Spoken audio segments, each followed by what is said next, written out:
Hello everybody, I'm Dr. Dayashankar Gautam, Assistant Professor, Department of Zoology, St. Aloysius College, Jabalpur, Madhya Pradesh.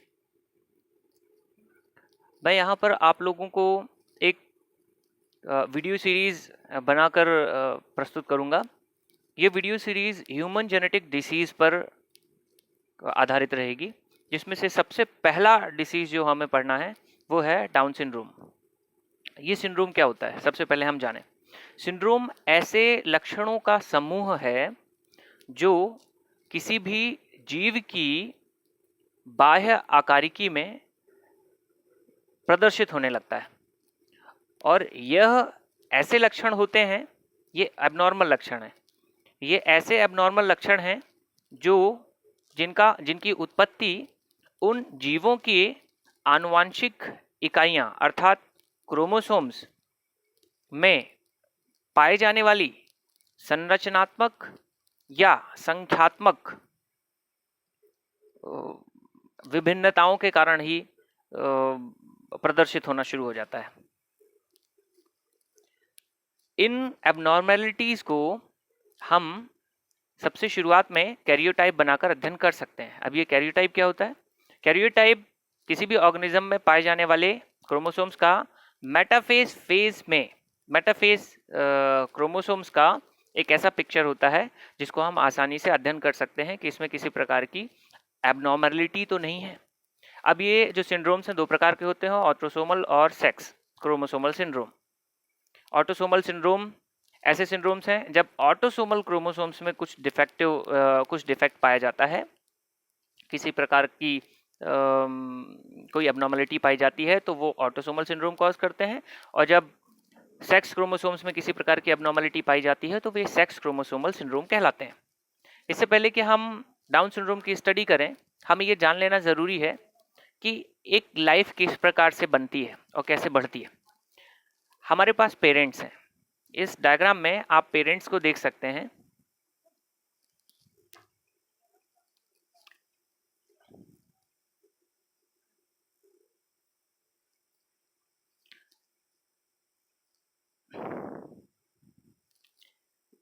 ये एक mail है और ये एक फीमेल है।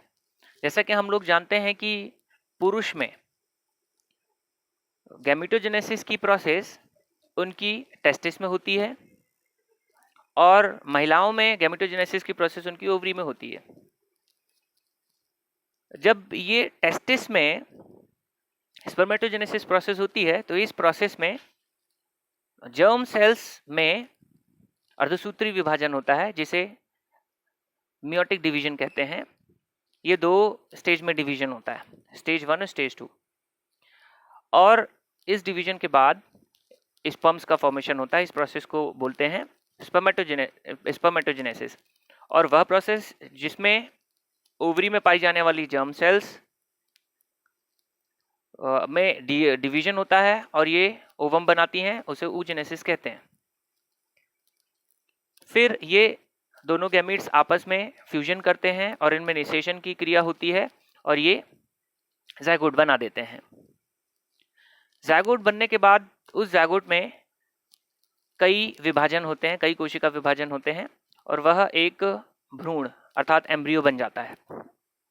यह एम्ब्रियो परिपक्व अवस्था में आता है और परिपक्व अवस्था में आने के बाद पुनः यह स्पर्मेटोजेनेसिस या oogenesis करना शुरू कर देता है अपने जेंडर के अनुसार।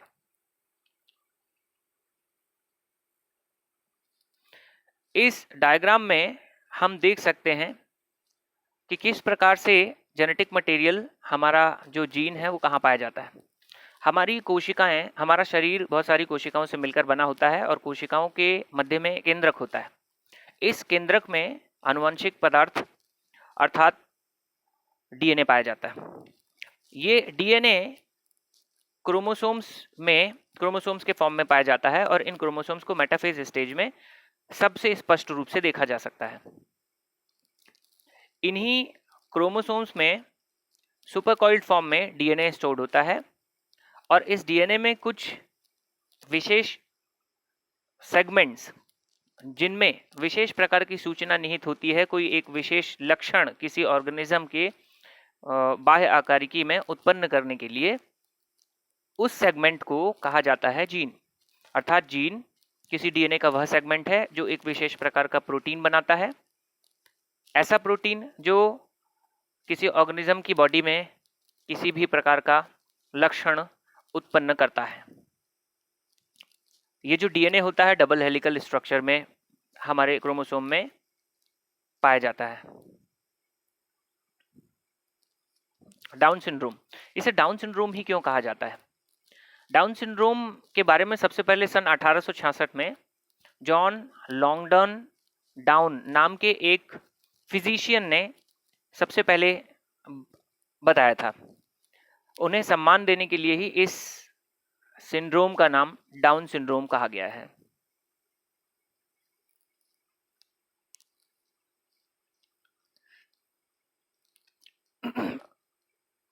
डाउन सिंड्रोम की अकरेंस की फ्रीक्वेंसी 0.15% होती है। अर्थात अगर 100 बच्चे पैदा होंगे तो इनमें से 0.15 बच्चे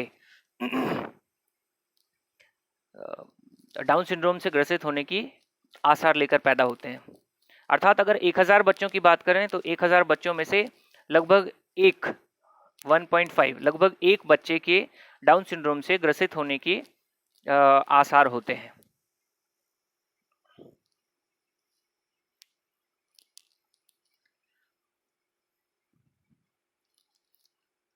सबसे अधिक डाउन सिंड्रोम से प्रभावित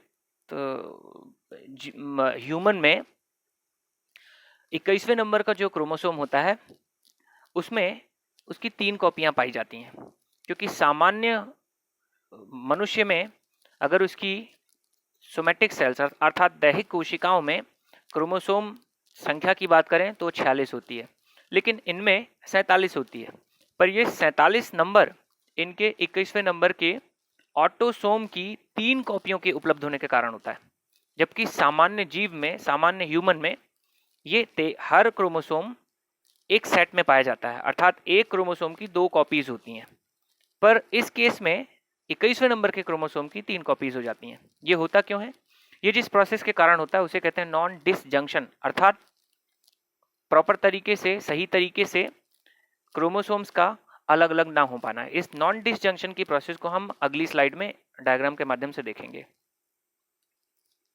क्रोमोसोम नंबर 21 हमारे शरीर में पाए जाने वाले सारे क्रोमोसोम्स में से सबसे छोटा क्रोमोसोम होता है, जिसमें 48 मिलियन बेस पेयर्स पाए जाते हैं, और यह पूरे डीएनए का 1.5 से लेकर 2% तक होता है। ये इस चित्र में नॉन डिसजंक्शन प्रोसेस को समझाया गया है। सबसे ऊपर वाले चित्र में यह बताया गया है कि मियोटिक डिवीजन की 2 स्टेजेस हैं, जिसमें 2 डिवीजन्स होते हैं, फर्स्ट मियोटिक डिवीजन और सेकेंड मियोटिक डिवीजन। तो पहले प्रथम अर्धसूत्री विभाजन के दौरान ये पेरेंट अर्थात पितृ कोशिका में पाए जाने वाले 2 क्रोमोसोम्स को प्रदर्शित करता है।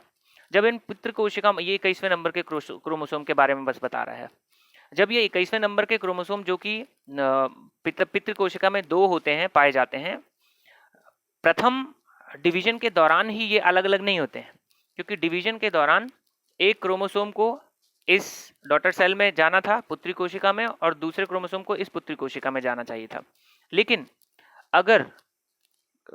लेकिन ये नॉन डिसजंक्शन प्रोसेस के कारण नॉर्मल तरीके से ना जाके दोनों क्रोमोसोम एक ही पुत्री कोशिका में चले जाते हैं, और फिर द्वितीय अर्धसूत्री विभाजन के दौरान इनमें 2-2 कॉपियां क्रोमोसोम्स की पहले से ही आ जाती हैं, जो कि गैमीट है। जबकि गैमीट में हैप्लॉइड सेट पाया जाता है, अर्थात किसी भी क्रोमोसोम की एक ही कॉपी पाई जाती है। लेकिन यहाँ गैमीट में प्रारंभिक स्थिति में ही 2 कॉपियां हो गई। ये गैमीट पुरुष का भी हो सकता है अर्थात स्पर्म, महिला का भी हो सकता है अर्थात ओवम। नीचे के डायग्राम में द्वितीय विभाजन के समय किस प्रकार से ये नॉन डिसजंक्शन के कारण दोनों क्रोमोसोम एक ही पुत्री कोशिका में आते हैं वो दिखाया गया है। ये पेरेंट कोशिका है जिसमें 2 कॉपीज रहती हैं। प्रथम डिवीजन में एक एक कॉपी अलग हो जाती है जो नॉर्मल स्थिति होती है, और द्वितीय डिवीजन में भी एक एक कॉपी अलग होनी चाहिए, लेकिन वो एक एक कॉपी अलग ना होके एक में ही दोनों कॉपी चली गई और इसमें एक भी कॉपी नहीं आई। तो ये दोनों नॉर्मल हैं, ये नॉर्मल गैमीट है जिसमें एक एक कॉपी जानी चाहिए, जबकि ये दोनों एबनॉर्मल हैं क्योंकि इसमें 2 कॉपी चली गई हैं क्रोमोसोम की और इसमें एक भी कॉपी नहीं गई है। तो अगर इन एबनॉर्मल गैमीट्स का फर्टिलाइजेशन, निषेचन होता है अपने काउंटर पार्ट से, अर्थात अगर ये स्पर्म है, शुक्र है, तो अंड से इसके निषेचन के दौरान यह सिंड्रोम होने की समस्या होगी, और अगर यह अंड है तो शुक्र के द्वारा निषेचन होने पर, निषेचित होने पर डाउन सिंड्रोम होने की संभावना अधिक होती है। अब ऑटोसोमल सिंड्रोम में से पहला प्रकार होता है डाउन सिंड्रोम। इसे हम लोग 21 ट्राइसोमी भी कहते हैं। इसमें यहाँ पर नंबर लिखा है 2n+1। इसका कारण ये है 2n, n नंबर अर्थात हैप्लॉइड सेट। हैप्लॉइड माने जिसमें केवल 23 क्रोमोसोम्स होंगे, और 2n माने कहलाता है डिप्लॉइड सेट जिसमें 46 क्रोमोसोम्स होंगे। लेकिन इसमें एक क्रोमोसोम एक्स्ट्रा हो जाता है, वो जो एक्स्ट्रा क्रोमोसोम है 21वें नंबर का ऑटोसोम होता है। इस बीमारी को मंगोलिज्म भी कहते हैं, इस सिंड्रोम को मंगोलिज्म भी कहते हैं।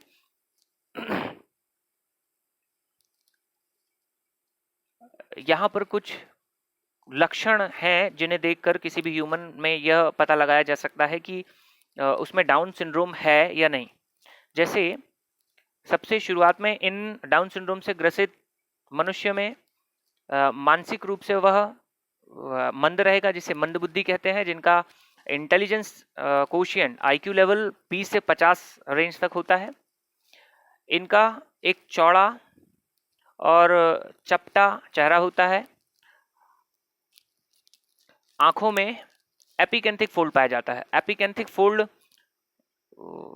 ये आंखों की जो अंदर वाली पोर होती है, यहाँ पर स्किन का एक फोल्ड होता है, उसे कहते हैं एपिकेंथिक फोल्ड।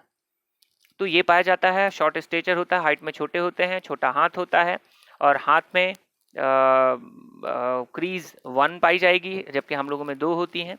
ऐसे और कैरेक्टरिस्टिक्स हम लोग अगली स्लाइड में देखेंगे। फीमेल, अगर फीमेल है तो वो फर्टाइल हो सकती है, पर अगर मेल है तो इसके फर्टाइल होने के चांसेस नहीं होते हैं। Mean life expectancy normally down syndrome से ग्रसित व्यक्ति 17 साल की उम्र तक जी सकता है, लेकिन 8% ऐसे होते हैं जो 40 की उम्र तक जी लेते हैं। यह चित्र एक डाउन सिंड्रोम से ग्रसित बच्चे का है, जिसमें 21वें नंबर के क्रोमोसोम की 3 कॉपी स्पष्ट रूप से देखी जा सकती हैं। ये 21वें नंबर का क्रोमोसोम है, इसमें 3 कॉपियां उपस्थित हैं।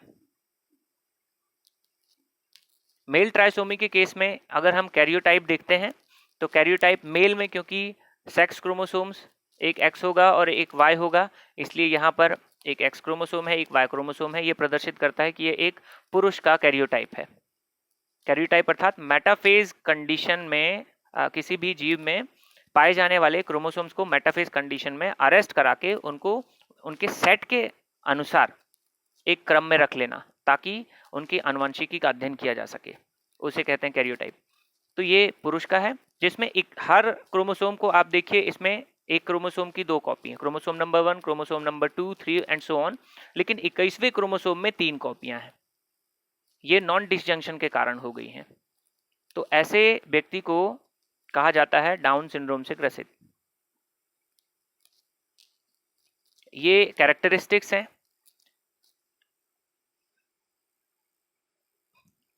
ऐसे बच्चे के जिसमें डाउन सिंड्रोम होता है, इनका ब्रॉड फ्लैट फेस अर्थात चौड़ा चपटा चेहरा होता है। स्लेंटिंग आइज, टेढ़ी सी आंखें रहेंगी। एपिकेंथिक फोल्ड आंखों के बीच में स्किन का फोल्ड मिलेगा। छोटा नोज रहेगा, छोटी नाक रहेगी। छोटे छोटे हाथ होते हैं, चौड़े चौड़े हाथ होते हैं। पंजे को अगर देखें तो बहुत चौड़े होंगे। छोटे और धनुषाकार पैलेट होगा, और रिंकल अर्थात सिकुड़ी सी जीभ रहेगी, और दांतों की संख्या भी नॉर्मल नहीं रहती है। इनमें जन्म से ही हृदय रोग रहते हैं। बड़ा कोलॉन होता है, और इनमें अंगूठा और अंगुलियों के बीच में गैप अधिक होता है। इनके मसल टोन सही काम नहीं करते हैं, इसलिए प्रॉपर तरीके से इनकी बॉडी फंक्शन नहीं हो पाती है, चलने फिरने में भी, बैठने में भी, एक पोस्चर में रहने में भी। इनका पेल्विस एबनॉर्मल होता है, अम्बिलिकल हर्निया होता है, इनकी लार्ज इंटेस्टाइन में थोड़ा सा सूजन स्वेलिंग मिलती है, इंटेस्टाइनल ब्लॉकेज भी मिलता है। इनमें यूनिलेटरल या bilateral absence of one rib, जो रिब्स हमारे दोनों साइड पाई जाती हैं उनमें से या तो एक जोड़ी रिब गायब रहेगी या तो एक साइड की एक रिब गायब रहती है। इनमें स्पेशल स्किन रिज पैटर्न होता है, विशेष प्रकार का स्किन रिज पैटर्न पाया जाता है। इनमें कई लूप्स मिलते हैं फिंगर टिप्स पर, पाम क्रीज होता है, हमारे हाथों में बीच में 2 लाइन पाई जाती हैं, इनमें एक ही लाइन आपको मिलेगी।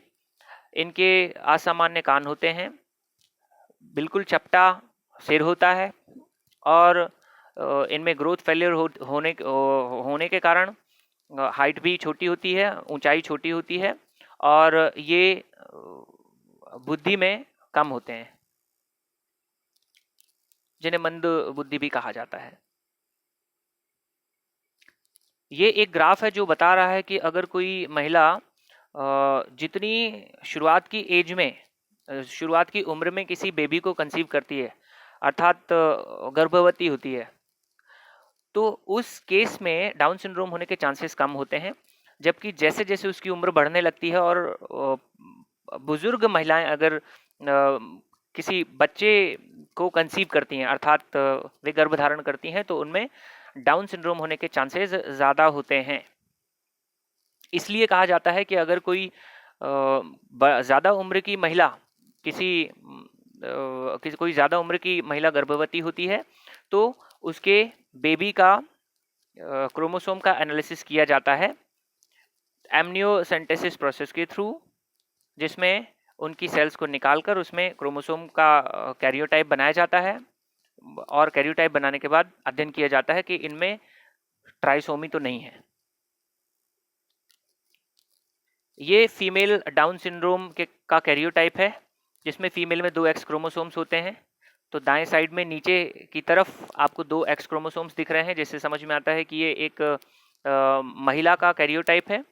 और 21वें नंबर के क्रोमोसोम में 2 सामान्य कॉपीज की जगह, 2 प्रतिलिपियों की जगह 3 प्रतिलिपियां पाई जा रही हैं। तो ये कैरियोटाइप है, और ये कैरियोटाइप बनाने की प्रक्रिया बताई गई है बाएं साइड, जिसमें उस ऑर्गेनिज्म के, उस ह्यूमन की नॉर्मल सोमेटिक सेल्स ली जाती हैं, और फिर इन सोमेटिक सेल्स को शरीर के बाहर निकालकर संवर्धन माध्यमों में विशेष कृत्रिम परिस्थितियों के द्वारा इनका संवर्धन किया जाता है, इन कोशिकाओं का। फिर hypotonic air drying Giemsa technique के थ्रू ये क्रोमोसोम की स्लाइड तैयार की जाती हैं, और फिर उसका अध्ययन किया जाता है। नीचे फॉर्मूला दिया गया है 2n+1 अर्थात 2n अर्थात 46 क्रोमोसोम्स प्लस 1 अर्थात 47 क्रोमोसोम। ये 47 क्रोमोसोम 21वें नंबर के क्रोमोसोम की एक्स्ट्रा कॉपी के कारण ही इसमें प्रदर्शित होता है। ये रेफरेंसेस हैं जिनका उपयोग इस प्रेजेंटेशन को बनाने के लिए किया गया था। आपका बहुत बहुत धन्यवाद इस प्रेजेंटेशन को देखने के लिए। नमस्कार।